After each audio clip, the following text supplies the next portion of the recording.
Estamos começando mais um Pode Empreender. Seja muito bem-vindo, seja muito bem-vinda você que é empresário, que é empreendedor, empreendedora e empresária. Esse é um programa que foi criado para você, o podcast para te ajudar, para te incentivar, para te motivar, para gerar fé no seu coração, sempre com histórias e com convidados muito especiais. Eu quero começar esse programa de hoje agradecendo a você que está sempre nos acompanhando nas redes de anúncio aí, nas redes sociais, nos canais da Alô TV Brasil e também no William David Oficial. Muitíssimo obrigado pela sua audiência. Desculpa que nem sempre a gente pode acompanhar e responder todos vocês, mas muito obrigado, pessoal. E nós temos até pessoas de Portugal, né, da Europa nos assistindo, pessoas do estado de São Paulo, do estado do Rio, de todo o Brasil. Quero de forma muito especial aqui agradecer ao Leno, que é o diretor, o dono aqui da Alô TV Brasil, que nos cede esse espaço aqui que é muito rico e muito precioso para todo mundo que nos acompanha. Você sabe então que aqui na Alô TV Brasil, os melhores estão aqui, e hoje não é diferente. Hoje eu estou aqui com o Marcos Moreira, que é assessor de investimentos. Não é isso, Marcos? Exatamente. E obrigado, William, é um prazer imenso estar aqui com vocês hoje. Muito bom, excelente. Bom, então você que está aí nos acompanhando agora, já faz aquele convite, já manda aí pro pessoal que você conhece, pessoa que você ama, que você quer o bem dele, aquele empresário que você quer motivar ele, você quer incentivar, encher ele de ânimo, de gás. Convida aí seus familiares e vai ser 2 minutinhos, já um breve intervalo e a gente já volta já, é rapidinho, fica aí.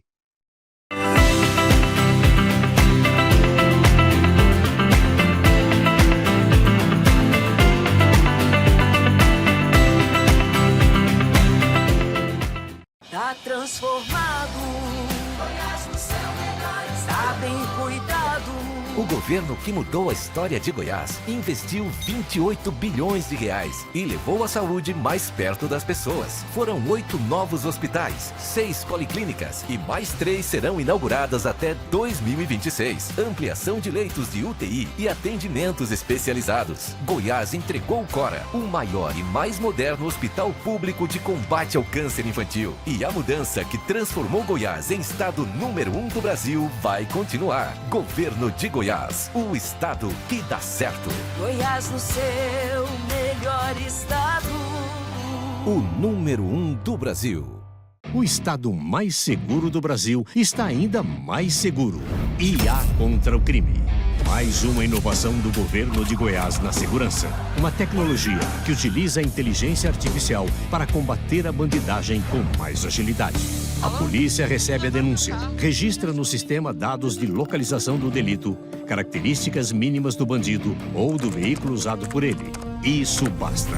Com poucas informações, a inteligência artificial rastreia câmeras espalhadas pelo estado e, em segundos, a polícia identifica o bandido e a sua rota de fuga.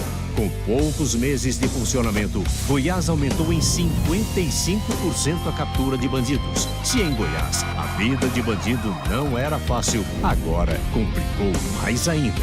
IA contra o crime. É inovação, levando mais segurança para você.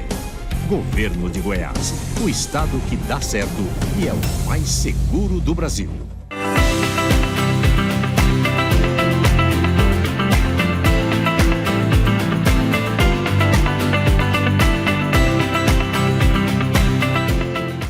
Estamos de volta com o Pode Empreender, podcast que foi criado para você, para te ajudar, para te incentivar, para te motivar, te encher de fé e te ajudar nessa trajetória que muitas vezes é tão solitária. E hoje eu estou aqui com Marcos Moreira. Marcos, seja muito bem-vindo. É uma grande honra te receber aqui. Muitíssimo obrigado por ter atendido no meu convite, né? Nós temos um amigo em comum que é o Ranib, deixar aqui um grande abraço para o Ranib. Eu estou te esperando aqui, hein, Ranib? Você está me devendo essa entrevista aqui. Vamos lá, vem logo. Então, o Ranib é um grande amigo, né, um amigo que sempre está, indicando pessoas, trazendo convidados aqui para mim, pessoas também muito especiais como você. Bom, eu tive dando uma olhada, né, eu te acompanho, te olho, eu vi assisti algumas coisas sua, tenho te acompanhado, né, e eu sei um pouquinho da sua história.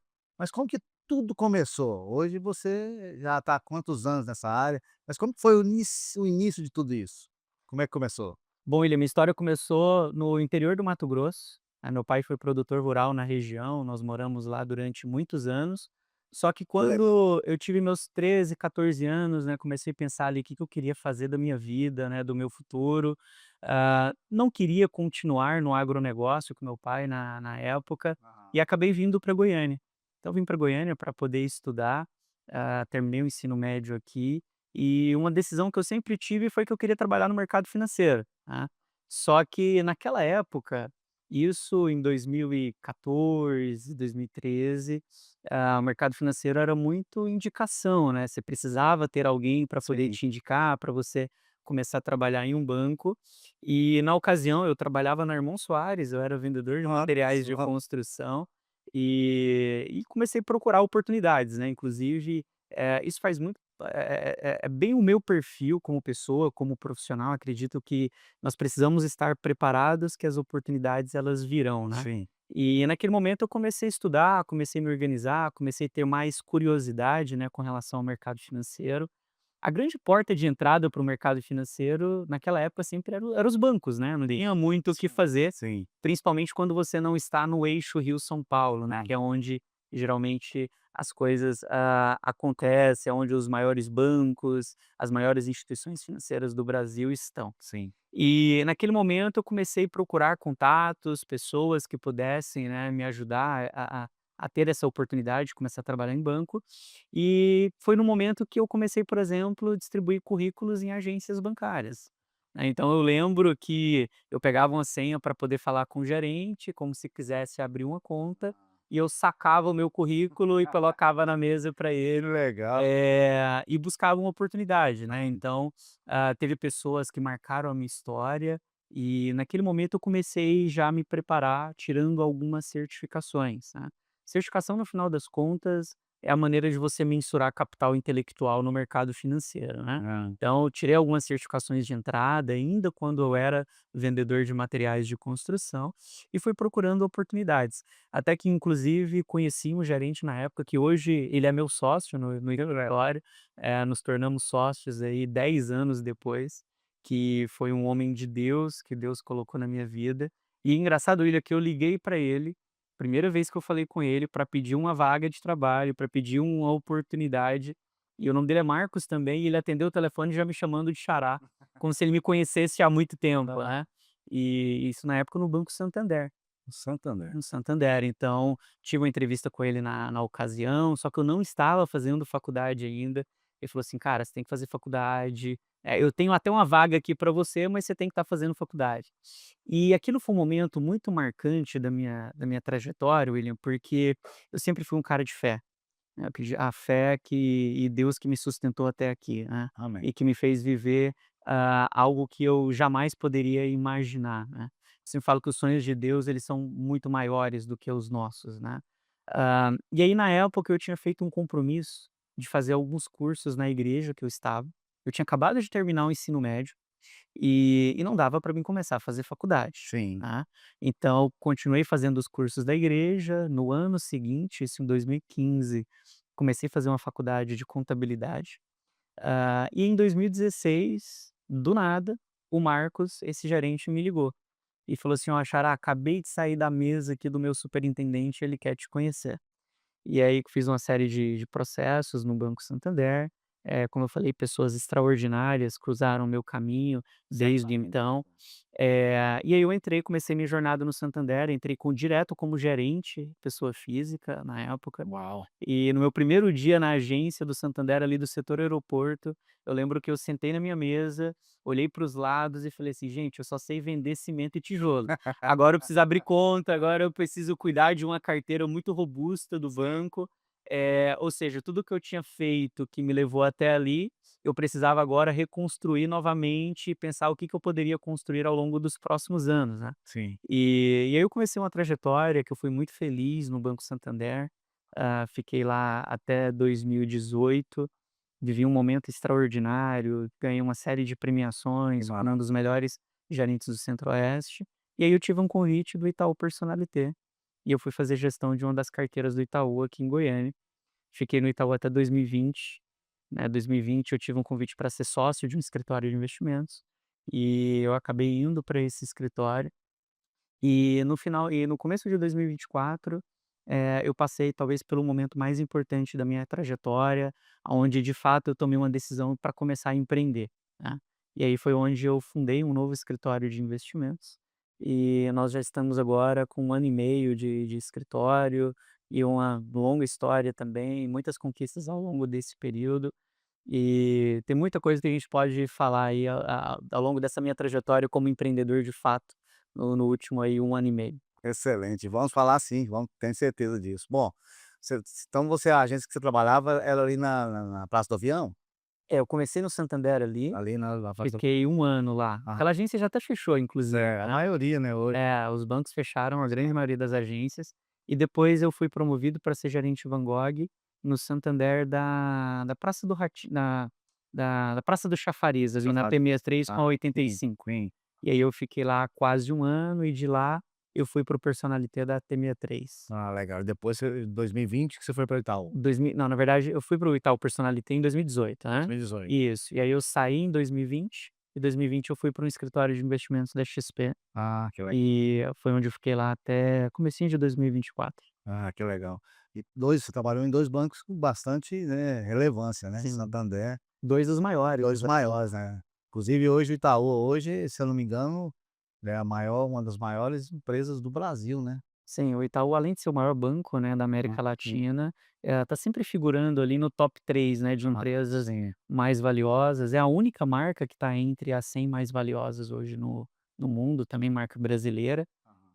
Então foi uma baita escola, principalmente no Santander, porque o Santander é um banco europeu, um Sim. banco espanhol, Aham. então é uma cultura completamente Que diferente. legal. Mas eu tive uma escola que foi um fundamento incrível, né, pra tudo que eu estou construindo hoje, né, ao longo desses últimos 10 anos, eu tenho muita gratidão pelo que eu vivi no Santander e no Itaú, 2 escolas extraordinárias, Ah, certamente foi muito aprendizado, hein. sem dúvidas, muito E aprendizado. na época que você foi pra XP foi em 2020?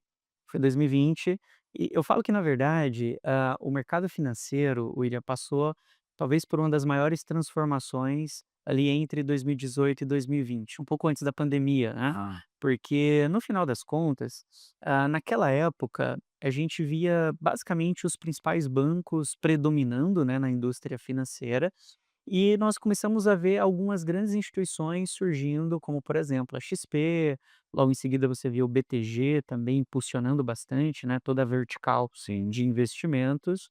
Ah, e em 2017 para 18 o Itaú comprou na época 49% da XP, Olha né, fez só. uma injeção de 6 bilhões Uau! na companhia, então foi um momento que foi uma das maiores transformações do mercado, porque aí a vertical de gestão de patrimônio, a figura do assessor de investimentos, que era nova no Brasil, Sim, mas, por exemplo, o financial advisor nos Estados Unidos, que é o assessor de investimentos no Brasil, sim. já é uma profissão, centenária, né, porque já Aqui. tem muitos anos o mercado já muito consolidado lá, há algumas décadas. Então esse mercado começou a crescer aqui no Brasil, e a gente começou um processo muito claro de desbancarização mesmo, ou Sim. seja, o investidor que ficava no banco, ele começava a olhar para outras alternativas, ele começou a entender que ele precisava de um profissional um pouco mais experiente, um pouco mais especializado quando o assunto era investimentos, né. Então naquele momento, que a XP cresceu bastante, outras instituições começaram a crescer também, a gente fala que foi um crescimento exponencial na indústria independente mesmo, Sim.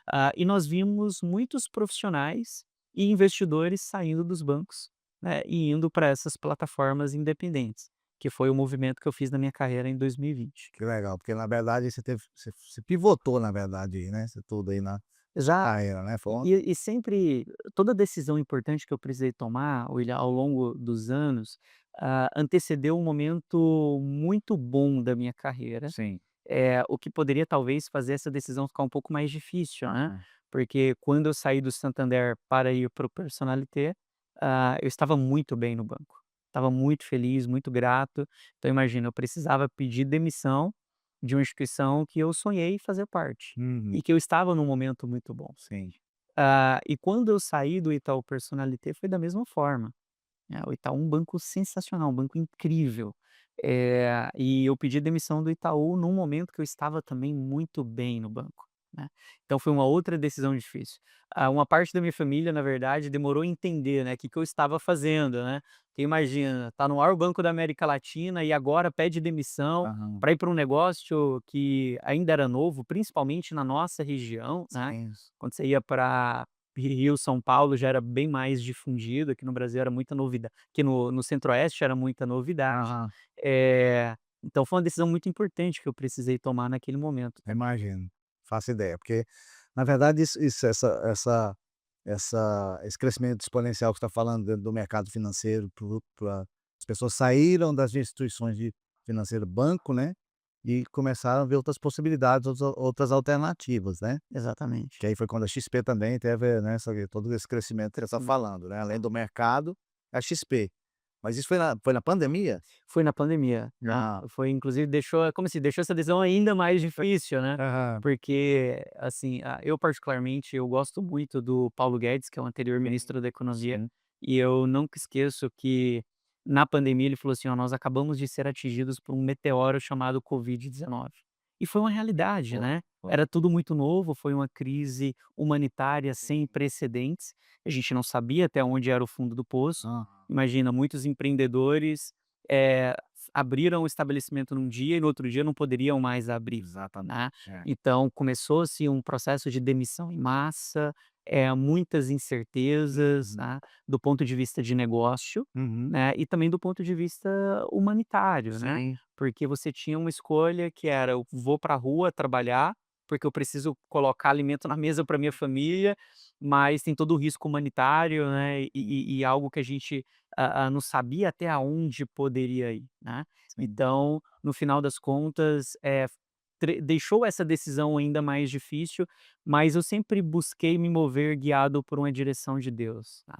Então, naquele momento, Deus me deu uma clareza muito grande de qual decisão eu precisava tomar.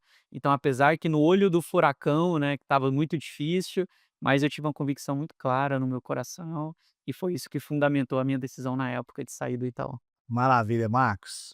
Nós vamos fazer o seguinte, vou te fazer uma provocação aqui, daqui a pouco, no próximo bloco, a gente vai para um breve intervalo, agora é rapidão, mas eu quero que você explique para nós o que que é o assessor de investimentos, exatamente, especificamente, o que que o assessor de investimento faz, ok? Pode deixar. Gente, é rapidinho, é 2 minutinhos que a gente tem que faturar, e a gente já volta aí com o Marcos aqui, já dá tempo de você convidar mais pessoas aí. É 2 minutinhos, vamos lá.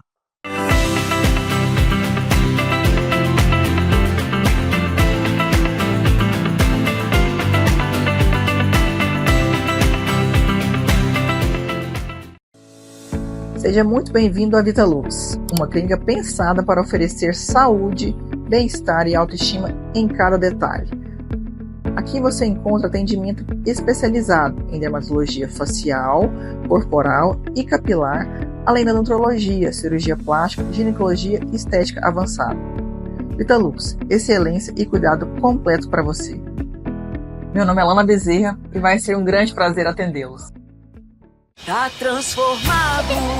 Goiás no seu melhor. Está bem cuidado. O governo que mudou a história de Goiás transformou o estado no mais seguro do Brasil. Desde 2019, Goiás vive quedas recordes na criminalidade. 95% a menos nos roubos de veículos. Latrocínios, queda de 86%. 62% menos crimes contra a vida. Roubos a comércio e a pessoas, menos 92%. E queda de 84% nos roubos a residências e propriedades rurais. Investimento em reformas e novas instalações de unidades de segurança. 37 novas unidades entregues. Com inteligência, integração e ação forte, os bandidos ou mudaram de estado ou mudaram de profissão. E a mudança que transformou o estado no mais seguro do Brasil vai continuar. Governo de Goiás, o estado que dá certo e é o mais seguro do Brasil. Goiás no seu melhor estado.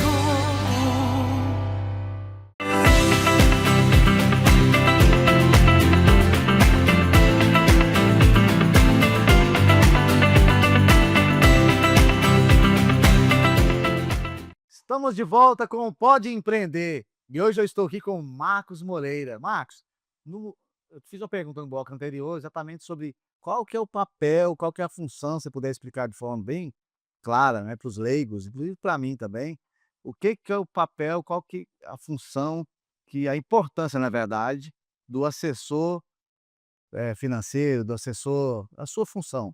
Perfeito.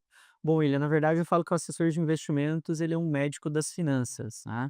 E acho que a melhor definição, né, da importância de um assessor de investimentos, na verdade eu ouvi de um cliente que eu já atendo há 8 anos.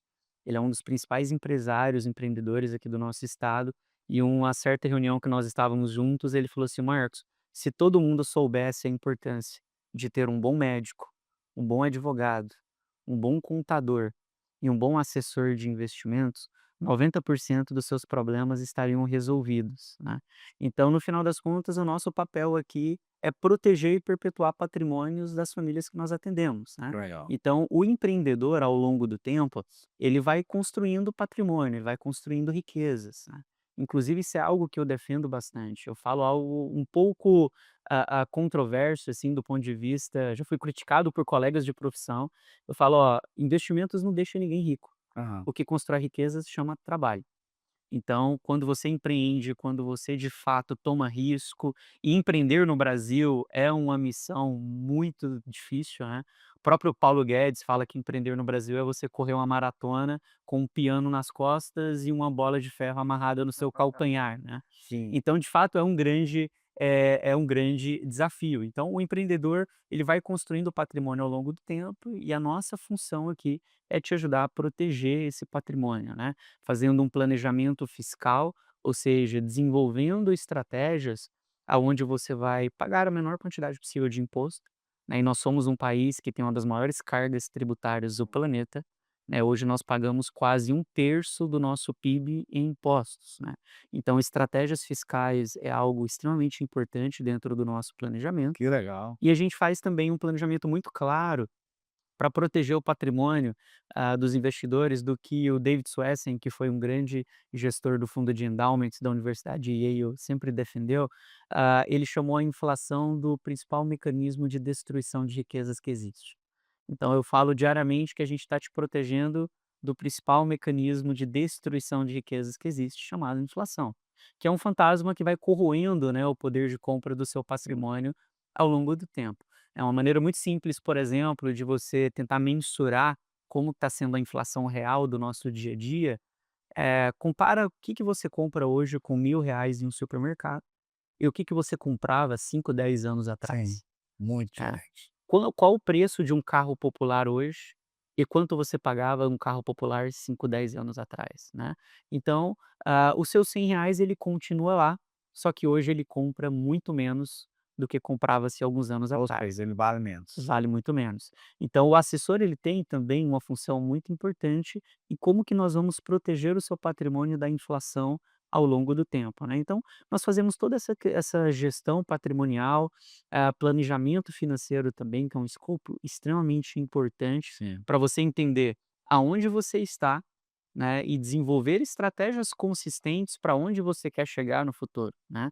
A gente não quer adivinhar o futuro, mas nós precisamos ter uma leitura muito clara de qual o seu momento hoje, financeiramente falando, Sim. e como que nós vamos te deixar mais próximo de realizar todos os seus sonhos e sonhos da sua família, né. Então acho que é muito amplo, né, todas as vantagens e as qualidades hoje de ter um bom Sim. assessor de investimentos, mas se eu pudesse resumir, é basicamente proteger e perpetuar o legado que você constrói diariamente, empreendendo, no seu trabalho, acordando cedo, chegando tarde em casa, e ter um bom assessor, sem sombra de dúvidas, é um pilar essencial. Uau, a explicação que você nos deu aqui é fantástico, porque, assim, eu tinha outra visão. Até fui convidado já pessoas da XP, né, conheço algumas pessoas da área, né, daqui de Goiânia e de fora também, que até me convidaram para eu ir até lá e, assim, conversando com você agora, eu me arrependo de não ter ido, porque, assim, a visão que eu tinha, né, o William, tinha, era outra visão. Então já te faço o convite agora, viu, William? Vai ser um prazer imenso te receber em nosso escritório. Ah, ok, muito obrigado. E eu também vou recomendar mais agora você no caso, né, vou te Obrigado. recomendar, porque, assim, ó, você falou algumas coisas muito legais, mas, assim, 2 que me marcou mais é o seguinte, porque o mercado hoje a gente vive num mundo editado, né, Sim, mundo de Instagram, onde a gente só vê não vê bastidor, a gente só vê palco, né, só vê vitrine, né, e, os players que tem aí na sua área, né, nessa área de investimentos aí, são players que a maioria deles pregam totalmente o contrário. A forma de enriquecer, né, é investindo, né, mercado financeiro, né, é bolsa de valores, né, Falsas promessas, falsas né? promessas e assim, enriquecimentos rápidos, né. Fique rico em um mês, né, e tipo alguma coisa dessa natureza. Esse ano talvez houve algumas pessoas, igual o próprio o primo rico, né, se posicionou já falando também que não é para, né, e legal você falar que a forma de enriquecer realmente é através do empreendedorismo, Sim. muito importante isso. E outra coisa que eu fiquei muito surpreso, é porque assim, apesar que não deveria ser tanta surpresa da minha parte, mas eu fiquei surpreso com relação ao vocês fazerem esse planejamento, até, olhando forma ensinando o empreendedor a lidar com as suas finanças, com seus encargos, né, com seus Tributos, né? com seus tributos, né. Na verdade agora a importância ficou ainda maior, porque agora com essa reforma que começou agora, esse ano, Sim. vai até 2030, se eu não me engano, é isso? Sim, a gente passa a ter agora o imposto sobre valor agregado, a gente tem uma transparência um pouco maior, né, porque o Brasil tem um problema fiscal muito grande, William, porque a gente tributa consumo e a gente tributa renda. Tem grandes economias que vai tributar renda, mas você tem uma carga tributária menor sobre o consumo, Consumo. né. Os Estados Unidos é um grande exemplo disso, né. O Brasil tributa muito consumo e tributa muito Na renda. verdade o Brasil tributa tudo, né. Tributa tudo, exato. E assim, a gente está passando, William, talvez por um dos anos mais importantes da nossa história. A gente tem umas eleições presidenciais esse ano, Sim. que eu acho que vai ser um fator chave para o que a gente pode esperar para os próximos anos. E hoje nós temos um problema que ele é um problema muito evidente no Brasil, mas não só no Brasil, no mundo como um todo, que as principais economias globais aumentaram os seus endividamentos de uma maneira colossal com a pandemia, tá. Então hoje nós temos os Estados Unidos que tem uma dívida PIB superior a 100%, 110%. Nós temos o Brasil que tem uma dívida muito elevada e que cresce em um ritmo muito acelerado. De trilhões, né. Hoje a dívida pública brasileira está batendo 10 trilhões. Meu Deus. Para você ter uma ideia, só em 2026 a gente deve gastar algo na casa de R$ 1 trilhão apenas com juros da dívida pública. Então, eu tenho falado muito que a dívida pública brasileira é o grande problema e que se a dívida, na verdade, eu faço sempre uma comparação, que a dívida pública brasileira hoje é um caminhão carregado de pedra na descida e sem freio, Deus né. me livre. Então, precisa de algum corajoso para ir lá e tentar parar esse caminhão, porque senão esse caminhão ele vai bater em algum momento, né. Sim. Então hoje, por exemplo, nós temos 3 formas de resolver o problema da dívida pública brasileira, e a carga tributária dos empreendedores hoje é um gatilho muito importante para isso. Porque primeiro, assim como na nossa casa, na nossa empresa, se você está com as contas mais apertadas ali no vermelho, o primeiro caminho é você começar a ganhar mais. Começa a faturar mais, começa a aumentar a sua renda para poder conseguir cobrir as suas despesas. Sim. Só que ganhar mais é um desafio muito claro, né. Até hoje, o governo brasileiro, principalmente com a atual equipe econômica, o atual presidente, vem optando por tentar arrecadar mais. E como que você arrecada mais? Principalmente aumentando carga tributária. Sim. Não é à toa que desde o primeiro dia de mandato do governo atual, nós tivemos um novo imposto sendo aumentado ou criado a cada 35 dias, né. Meu Deus. Então esse é um problema muito sério, Sim, até porque você não consegue aumentar impostos para sempre, sim. né. Eles estão conseguindo aumentar, vamos ver até quando, né. Mas, essa é a primeira forma. A segunda forma de resolver o problema da dívida pública é simplesmente gastando menos. Ó, vamos enxugar aqui, vamos comer pizza menos vezes na semana, vamos acortar alguns gastos mais variáveis para a gente poder passar por essa fase mais difícil. Sim. E o terceiro e último caminho é deixar a inflação correr solta, né, porque a inflação ela tem uma capacidade de aumento de arrecadação. Mas o que que eu quero dizer para o empreendedor hoje? Que o caminho que nós estamos seguindo como país é um caminho de aumento de carga tributária. E se a gente em algum momento não começar a olhar sob a ótica de cortes de despesas, a gente vai ter um problema fiscal ainda pior olhando para os próximos anos, né. E essa é uma análise que nós fazemos para o nosso negócio, Sim. né, ou seja, talvez o melhor caminho de começar a melhorar o resultado da sua empresa é olhando primeiro para as despesas e não em querendo aumentar as receitas, né? Então, hoje, a pauta tributária ela é uma pauta que ela está presente em 100% dos nossos planejamentos, né? A gente tem uma carga tributária grande na empresa. Por exemplo, uma mudança muito relevante que nós tivemos agora, em 2026, é a tributação sobre dividendo, né. Então hoje há um imposto mínimo de 10%, né, para rendas superiores a 50.000, e depois esse 10% ele vai subindo ali até rendas de 1.200.000 por ano, né, que dá mais ou menos 100.000 por mês. Então se você ganha mais de 100.000 por mês, você tem um imposto mínimo de 10%. E isso é menos de 1% da população, né? Menos de 1% da população. Né. Só que isso afeta diretamente quem? O empreendedor, Sim, que é o cara que constrói riquezas, é sim. o cara que contrata, é o cara que tem despesas trabalhistas e tributárias nas costas 24 horas por dia, é o cara que ele abre a empresa cedo, precisando vender para poder pagar a conta. Sim, A grande maioria dos empreendedores hoje, William, trabalha os primeiros 20 dias do mês para pagar a conta, sim, sim, para pagar a conta, sim. né. Então, ou seja, é esse tipo de profissional que está sendo penalizado por essa alta na carga tributária, né. Então imagina, você já paga um imposto muito elevado na empresa, quando sobra um dividendo na última linha, que você vai colocar isso no bolso, dentro da sua casa para sua família, Aham. você tem mais uma fatia disso que vai ficar para imposto. Sim. Eu sempre gosto de fazer uma comparação para tentar ficar um pouco mais didático. Hoje o brasileiro trabalha em média 5 meses e meio do ano para pagar imposto. Quase metade do ano vai só para pagar imposto, É do sócio majoritário, que é o que é governo. o governo. Agora imagina um empreendedor que ele vai ter que pegar mais de um mês de trabalho dele agora para poder de fato, pagar um novo imposto que foi criado, né. Então eu sempre deixo algo muito claro, que esse imposto foi criado para poder cobrir a isenção de imposto de renda para quem ganha até 5.000. Eu sou totalmente favorável a essa isenção. Até porque essa isenção de imposto ela veio para corrigir a inflação ao longo do tempo, Sim. né. Só que você tem que diminuir carga tributária sem necessariamente criar novos impostos, né. Então eu vejo que, de fato, há um caminho muito claro para a economia brasileira, que o empreendedor ele tem que olhar cada vez mais, para um planejamento fiscal eficiente dentro da gestão do seu patrimônio como um todo.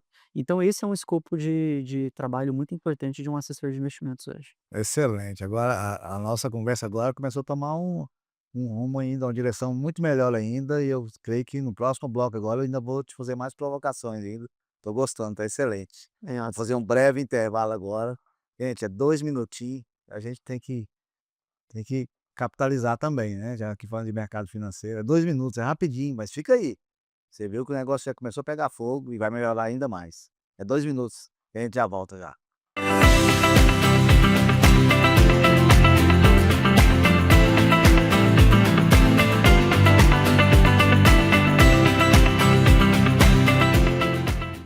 A cultura em Goiás é uma cultura que dá certo. Dá certo porque tem quem trabalhe por ela novamente. Dá certo porque valoriza e oportuniza os artistas regionais. Dá certo porque cuida e revitaliza os espaços culturais. Dá certo porque enaltece a história e promove eventos. Dá certo porque gera empregos, movimenta a economia e inspira o estado inteiro. Dá tão certo que toda essa campanha foi feita pelas mãos de artistas e profissionais goianos incentivados por projetos culturais do estado. Porque em Goiás é assim. Cultura que dá certo, a gente que faz. Governo de Goiás, o estado que dá certo e é o número 1 do Brasil. Tem sintomas de dengue, zika ou chikungunya? A hora de procurar uma unidade básica de saúde é agora. Se notar manchas vermelhas no corpo, não se automedique e procure atendimento médico. Se tiver febre, sentir dores de cabeça e atrás dos olhos, não perca tempo. Procure uma unidade básica de saúde. Se sentir dores no corpo, nenhum influenciador vai te orientar tão bem quanto um profissional de saúde. Não deixe para depois o cuidado com os sintomas da dengue, zika ou chikungunya. Tem sintomas? A hora de procurar uma unidade básica de saúde é agora. Ministério da Saúde, Brasil, União e Reconstrução.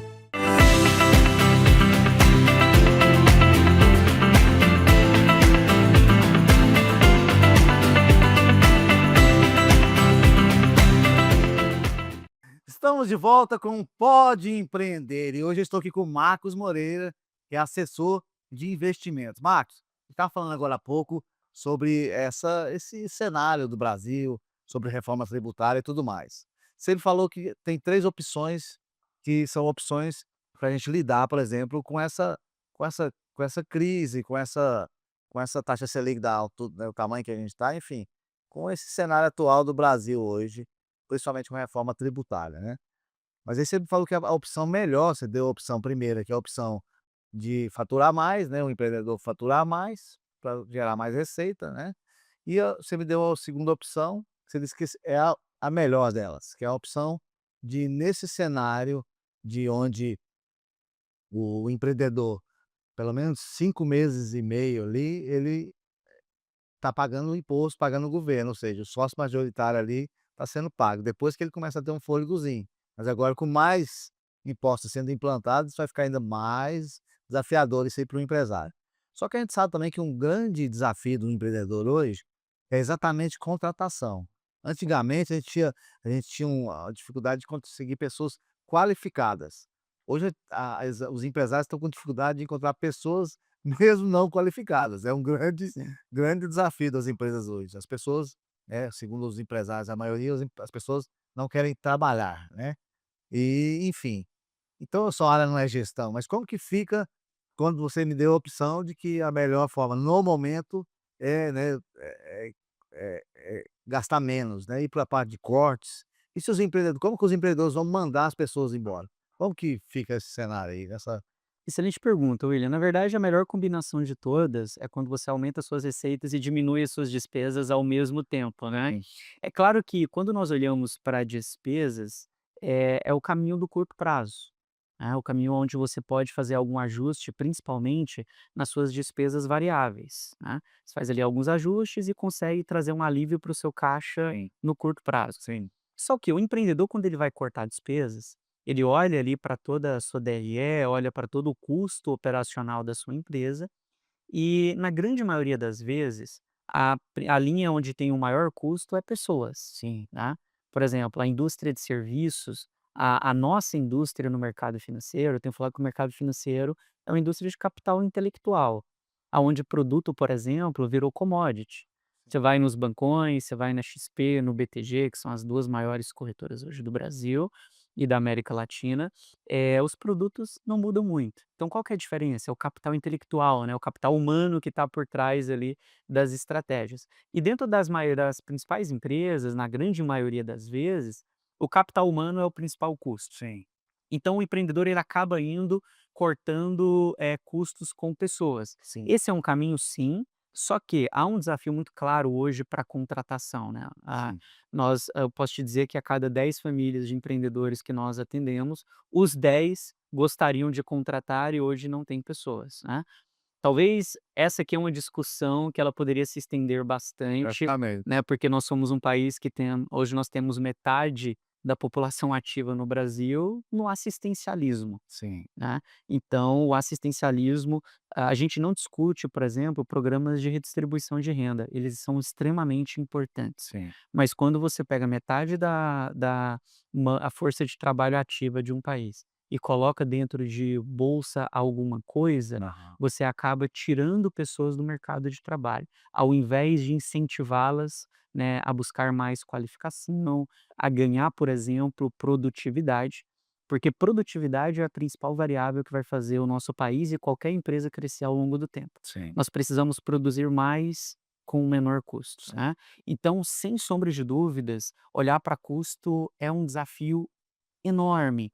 Então, qual que é o melhor caminho que nós entendemos, né? Você não pode menosprezar os menores custos, tá? Então, imagina que você tem um balde que ele está cheio de furos ali, tem alguns furos que você não vai conseguir tampar, mas tampe o máximo de furos que você conseguir, né? Então, olhe para custos operacionais, olhe para custos de pessoas, sem sombra de dúvidas, eh, olhe para custos tributários, mas tem uma variável, William, que poucas pessoas falam, que é o custo de oportunidade. Por exemplo, hoje eu falo com muitos empreendedores que deixam, por exemplo, o caixa da empresa abandonado na conta lá do banco. Nós estamos com a taxa Selic no maior nível das últimas 2 décadas. Verdade. Para você ter uma ideia, Se você deixa hoje o caixa da sua da sua empresa abandonado lá, parado na conta, abandonado no banco, é o que acontece em 80% das vezes. Uau, Você deixa, às vezes, 15% de rentabilidade desse caixa no ano jogado fora. meu Deus. Agora imagina, essa rentabilidade que você pode ter no caixa da sua empresa é resultado na veia, porque é um valor que você poderia estar tendo de rendimento, injeção de caixa no seu negócio. Sim, Imagina um empreendedor que ele tem R$ 1 milhão parado no caixa, e ele deixa ao longo do ano esse 1 milhão parado, 150 ele mil. está perdendo R$ 150 mil. Agora, imagina quantas pessoas ele precisaria demitir para economizar R$ 150 mil. Até porque a demissão, no curto prazo, ela gera um aumento de despesa, né, porque você tem despesas trabalhistas que afetam diretamente o caixa das empresas no momento de desligamento. Então, no curto prazo, você gasta mais para tentar reduzir despesas ao longo do tempo. Então, olhar para custo de oportunidade é uma variável que muitos empreendedores estão buscando vender mais, faturar mais e está vendo, de repente, uma forma de melhorar o processo de gestão do seu fluxo de caixa, ficar de lado, né? Então, essa é uma vertical que nós gostamos de avaliar bastante também. Excelente. Isso é grave, hein? 15%, porque muitas empresas, quanto maior o empreendimento, na maioria das vezes pelo menos, a lucratividade na última linha ali, o lucro mesmo líquido ali é muito Muito pouco, pequeno. muito pequeno. E o empreendedor tem muitos empreendedores que eles não têm esse luxo de ter 15% de Não tem. lucro. Hoje, você colocar, William, 15% líquido na última linha, são pouquíssimos negócios que conseguem. Exatamente. Pouquíssimos É. mesmo, tá? Até porque com a Selic muito elevada, você tem alguns problemas, muito sérios, porque você tem um custo de oportunidade muito caro, Sim. né, imagina, você olha e fala assim: "Ah, se eu deixar meu dinheiro aplicado, eu vou ganhar 15%, por ano". Inclusive, essa é uma regrinha de bolso para quem está nos acompanhando, tá? Se você tem um ativo que te entrega 15% ao ano, esse ativo pode dobrar o seu capital a cada 5 anos. Uau! E olha o poder dos juros compostos, né, que Aham. foi o que o Einstein batizou de oitava maravilha do mundo, né. Sim. Se você tem hoje 15% ao ano, eu estou falando que em 20 anos, o seu capital ele pode multiplicar 16 vezes. Que é isso? Sempre Olha o poder dos juros compostos ao longo do tempo, muito, né. hein. Esse é o custo de oportunidade Mesmo com essa realidade da taxa Selic hoje, com 20 anos, com a Selic em 15% hoje, 15%. né. Ah, Então, se você tem qualquer tipo de ativo, qualquer investimento que te entrega 15% ao ano, dobra o seu capital a cada 5 anos, multiplica o seu capital por 16 vezes ao longo de 20 anos. Então você tem um custo de oportunidade muito caro. E para o empreendedor que ele precisa de crédito, e essa talvez a gente poderia fazer um episódio aqui para falar só sobre dívida, né, tá marcado já, o a grande desafio. Já pensa na sua agenda, já tá marcado. Desafio, ó, tá gravado, hein. então fica o nosso compromisso Fica aqui, o nosso né, Will? compromisso, então vamos lá. Hoje, por exemplo, a grande maioria das empresas estão endividadas, né. E se você tem uma Selic a 15, hoje facilmente você consegue assim, qualquer crédito, por melhor que seja, você vai contrair um crédito hoje pagando 20 de custo anual, em alguns casos 30.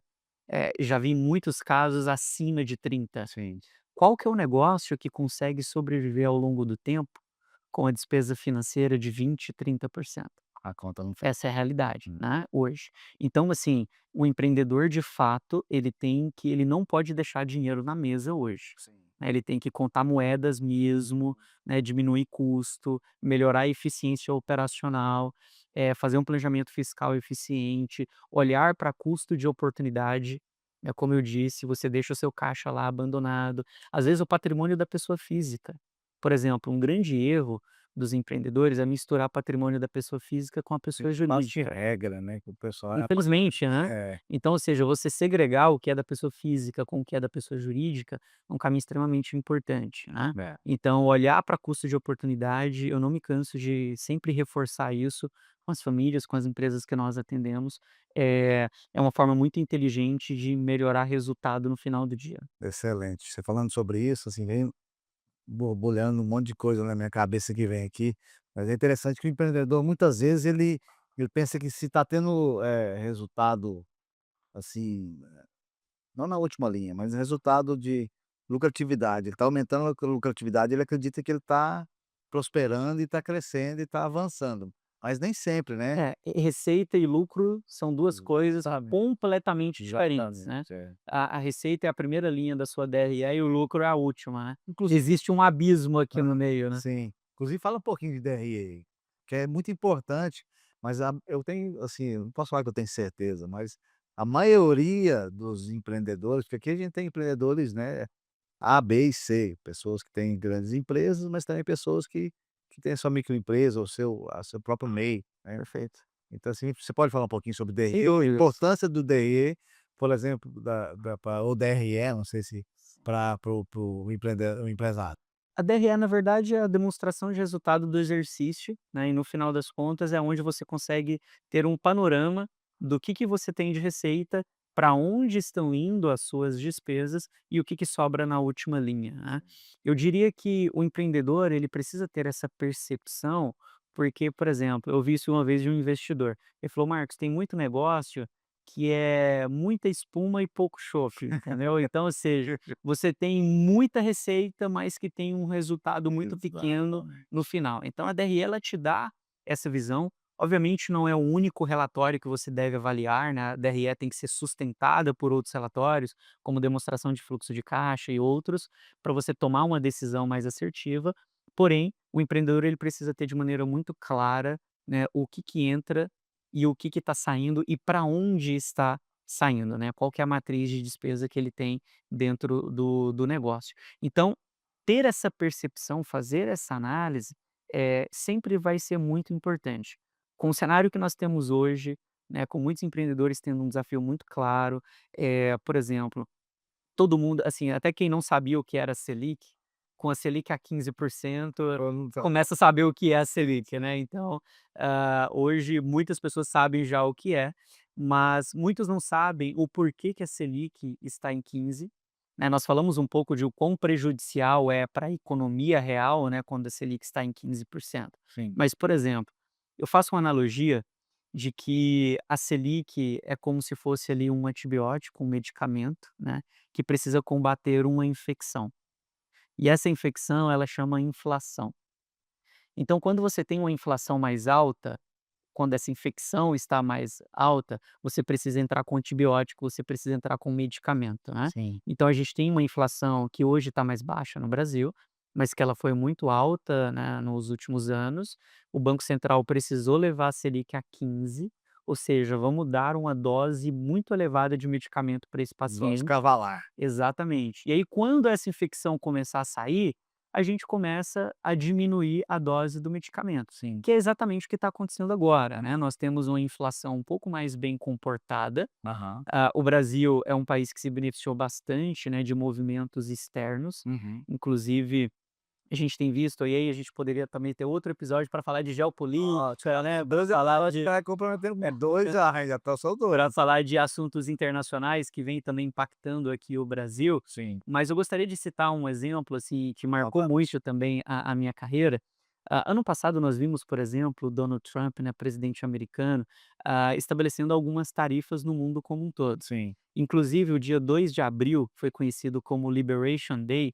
Nesse dia 2 de abril eu estava em Nova York, fazendo uma imersão lá nos maiores bancos do mundo. Inclusive eu dei uma entrevista pra CNN lá direto de Nova York, Essa entrevista eu falando sobre, o Liberation Day. E por que que eu estou usando isso de exemplo? Porque naquela época, a gente viu tarifas muito altas sendo aplicadas em alguns países e o Brasil foi um beneficiado. Imagina, nós somos o celeiro do mundo, né, nós, alimentamos o mundo como um todo, nós somos um dos principais produtores e exportadores de commodities hoje do planeta, Sim. então o Brasil foi um beneficiado nesse momento. Aham. Agora em janeiro, nós vimos também toda uma questão de conflito geopolítico, alguns riscos globais que beneficiou também o Brasil e alguns pares emergentes, né, então entrou capital, para o Brasil que nos fortaleceu, que nos ajudou diante desse cenário mais desafiador que a gente está passando, né. Aham. E isso desenvolveu também um papel fundamental na redução da inflação, porque uma variável que impacta a inflação diretamente chama-se dólar. Sim. Apesar que nosso presidente falou que a gente não come dólar, Não. mas a gente come arroz, e o arroz é cotado em dólar, Sim, né. sim. A gente precisa de combustível para ir trabalhar e o combustível é cotado em dólar. Eles precisam né. do combustível. Exatamente. Então, visto que um dólar um pouco mais baixo melhora a inflação, isso contribuiu também para uma inflação um pouco mais comportada, mais benigna que a gente Ajustar. tem hoje. No entanto, que nós acreditamos que a partir de março a Selic começa a cair, deve fechar o ano em 12%, vai aliviar um pouco, né, essa carga, essa Selic elevada começa a diminuir, só que uma Selic abaixo de 12, acredito que depende muito do que vai acontecer nas eleições esse ano. Ó, e podemos fazer um episódio para falar só de eleições. Então já tem Imagina, podemos 3 fazer uma episódios. série, né, ao Vamos lá, longo do ano. ó, dá compromisso. Faz compromisso comigo? Compromisso tá Então feito. tá compromissado, Compromisso então, tá feito. certo, então vamos embora, já tá o convite já tá feito já, a intimação. Marcos, infelizmente nós agora realmente estamos caminhando para o finalzinho, sim, o tempo realmente passou. Todos os meus convidados são pessoas que a maioria deles são pessoas que eu conheço e que eu admiro, né. Você é uma pessoa que eu conheço, por indicação e por ter visto alguma coisa de seus materiais, mas você agora realmente é um cara que eu admiro muito, e tem Obrigado. muito conteúdo, foi muito rico o nosso bate-papo aqui. Para mim passou muito rápido, né, assim, tanto é que nós vamos ter que ter uma série mesmo aí de outras entrevistas aí, mas eu quero te agradecer aqui de púlpito mesmo, muitíssimo obrigado. Obrigado por você ter vindo, por ter sido tão esclarecedora no nosso bate-papo. E agora eu quero que você deixe aí suas redes de anúncio aí, seu Instagram, como que as pessoas encontram você, e deixa um recado aqui para o pessoal, para os empreendedores aí, empresários, de como que o Marcos Moreira pode ajudar a empresa deles. Legal. Primeiramente, obrigado, tá, William, pelo convite. Foi uma honra ter esse bate-papo Não, é com minha. vocês. De fato, o tempo passou muito rápido, né? Então nós temos esse compromisso de ter novos episódios. Sim. E assim, eu queria deixar um recado para o empreendedor e eu quero te dizer que você é um super-herói, tá? De fato, é um desafio muito grande empreender no Brasil, mas é muito recompensador, tá? Então, não perca a fé, continue, acredite, continue batalhando, continue lutando para construir um Brasil melhor. Eu como assessor de investimentos, né, com uma década de experiência no mercado, quero deixar todo o meu escritório, todos os meus sócios, à disposição de todos vocês, né. O nosso escritório chama Garten Capital, tem lá o meu Instagram que chama Marcos com O, Moreira CFA, e o CFA hoje, é uma certificação que está entre as 10 provas mais difíceis do mundo, Ó, que é uma honra que eu tive também de conseguir conquistar ao longo da minha carreira. E qualquer dúvida, qualquer apoio, nos convide para tomar café, para conhecer a empresa de vocês. Eu gosto sempre de reforçar que talvez um dos maiores privilégios da nossa profissão é sentar na mesa de empreendedores, é conhecer histórias, conhecer os bastidores sim. mesmo de quem faz história, de quem está construindo o Brasil diariamente, tá? Então, muito obrigado, William, e não posso esperar aí já o próximo episódio, né. Vai ser mais rápido que você imagina, depende muito mais da sua agenda do que da minha. As portas estão abertas aqui, Muito a obrigado, TV Brasil para você e do Pode Empreender também, tá. muito obrigado e parabéns mais uma vez pelo programa. Parabéns para você também, muito obrigado. Foi muito esclarecedor, foi muito rico nosso bate-papo. E agora você já sabe que nós vamos ter uma série aí de bate-papos aqui com o Max, falando exatamente sobre coisas importantíssimas do nosso país e para o empreendedor. E hoje eu quero falar para você que é heroína, que é um herói, um super-herói, né? O empreendedor e a empreendedora. Muitíssimo obrigado pela sua presença. Obrigado a todos vocês que estão aí sempre nos mandando mensagem de agradecimento e nos acompanham sempre. Obrigado mesmo. E nós estamos aqui direto dos estúdios da Alô TV Brasil, e eu quero agradecer aqui a Alô TV Brasil, agradecer a vocês que nos acompanham. E um grande abraço e até a próxima vez.